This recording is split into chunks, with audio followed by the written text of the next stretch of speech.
I joined the park department in 1993 as the superintendent of planning and design. I was promoted to manager. Then in 1999 I was promoted to assistant director and then became the director of the department. I started with the Park and Recreation Department in August 1994. And then I continued to progress through the Park Department, and I made my way up to an assistant director, and then the board appointed me as the permanent director in April of 2020. Well, I was appointed to the Dallas Park and Recreation Board in the fall of 2017 by Councilwoman Jennifer Staubach Gates, and I still represent District 13 in addition to serving as president of the board. I was appointed by Mayor Johnson last fall to serve as president, so I've been president for a year. I was hired as a senior architect, working for Louise Elam and Willis Witters, and it was a huge amount of work related to historic projects. Projects like Rivershon Park was one of my first that we worked on, and several others like Flagpole Hill, Stevens Park, Lake Cliff, and about 8 or 10 others. Dallas Park and Recreation Department dates to 1905. That's when the Park Board was created by the Dallas City Council. The Dallas Park Board is in a very unique situation because it's the only board that has real autonomy and governance authority, unlike other city boards and commissions. We are the governing body, but the department runs the day-to-day operation. I think Dallas is very unique to be in such a big urban city and have so much preservation, so much open space and green and parks throughout the park system. The benefits of parks to Dallas are innumerable. We have seen certainly during the pandemic that parks and trails and open space have been incredibly utilized, not only for physical health, but also for mental, social, spiritual, emotional. Because as we were stuck at home in many cases, one of the few places that were allowed were parks and trails. What we're really proud of is that all Dallas residents can walk within 10 minutes to their nearest park or green space. We are blessed in Dallas to have 23,000 acres of parkland and open space, beautiful mature trees, playgrounds, trails for hiking, biking, walking. We experience a lot of challenges in doing historic restoration. Behind me is a lot of topography, and that stonework goes up that hillside. We experience other things like moving the whole pavilion at Stevens Park 30 feet to get it out of the flood area of that creek where it was eroding away. That meant taking it apart, numbering the stone, and rebuilding it stone by stone. We also have this incredible asset known as Fair Park, and that's what really makes us, I think, the Park Department stand out among its other peer cities. No other city in North America has a property or an asset like Fair Park with this astonishing historical legacy that goes back to the 1930s. I'm a person who loves history, and I do believe when we preserve our facilities that you're able to connect the past with the present, and it allows the future to be able to preserve that past so they don't forget. You look at beautiful pavilions like the ones at Lake Cliff or Bachman Lake, the stone tables at White Rock or here at Rivershon.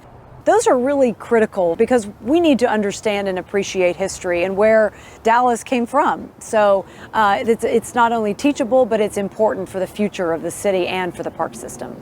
Any project needs people who want to take ownership and pride in what it ends up looking like.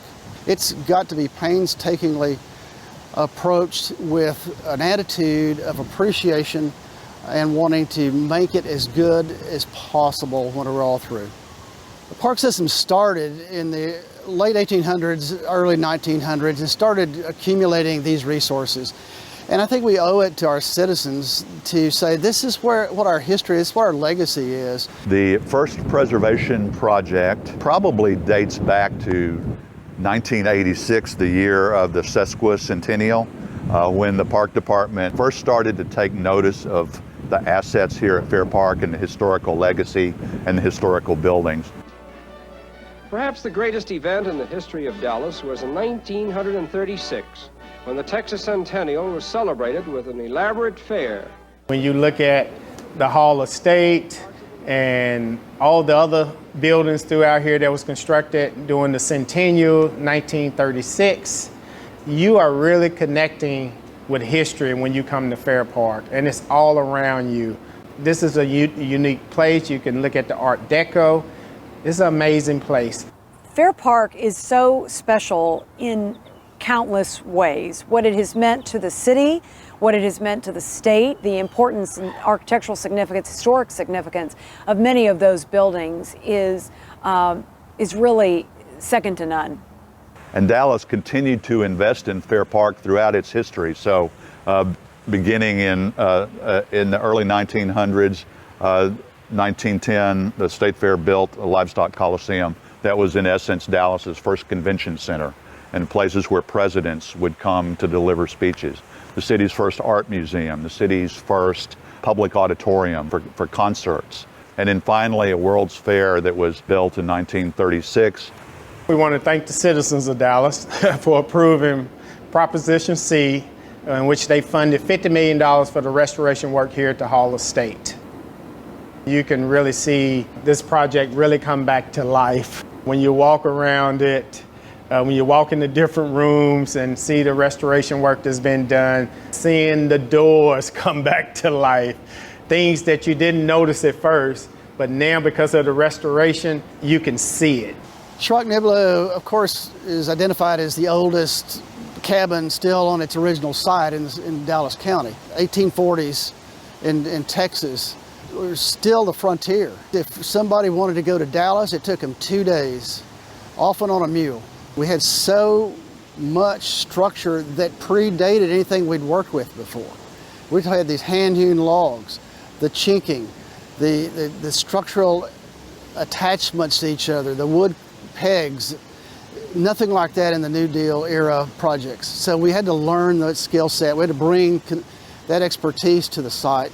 And we had to work with the neighborhood because it was a developing neighborhood all around it. We wanted it to be something that they appreciated and they would appreciate in the future. We have so many partners. When I checked our count, the Dallas Park and Recreation Department, between large and small partners that support our park system, we have over 200 partners.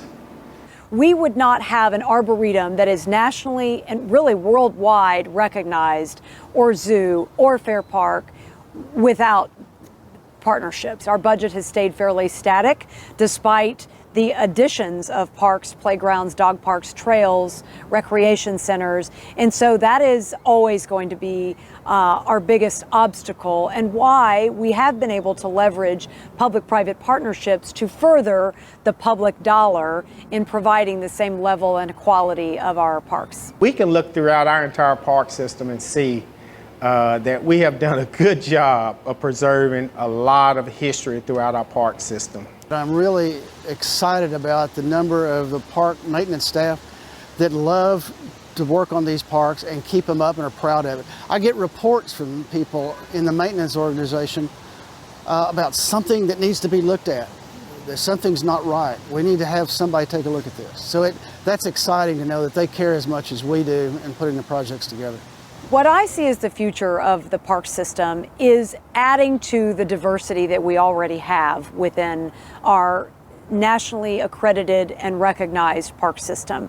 We need to build on the momentum that we have. We need to be a place from cradle to grave where you can come and enjoy nature, but also live a fit, healthy, and full life. David Preziosi and I came up with a preliminary list of 26, I think, award-winning projects since maybe 2002, 2003. It recognizes our consultants. It recognizes the commitment of the Park and Recreation Board and the City Council towards these projects. Without that recognition, I don't believe that the preservation program would have been near as successful as it has over the past 3 decades. Preservation Dallas has been really a wonderful partner to the Park Department for many years. It's the next generation that is going to benefit from that work. I don't count the awards. When I walk in every day, I see the Preservation Achievement Awards on the wall, and I keep thinking, gosh, what are we going to do next year? What are we going to do next year? We got to have another project. So it's kind of whets the appetite to keep looking for stuff to do. And I've got a long list.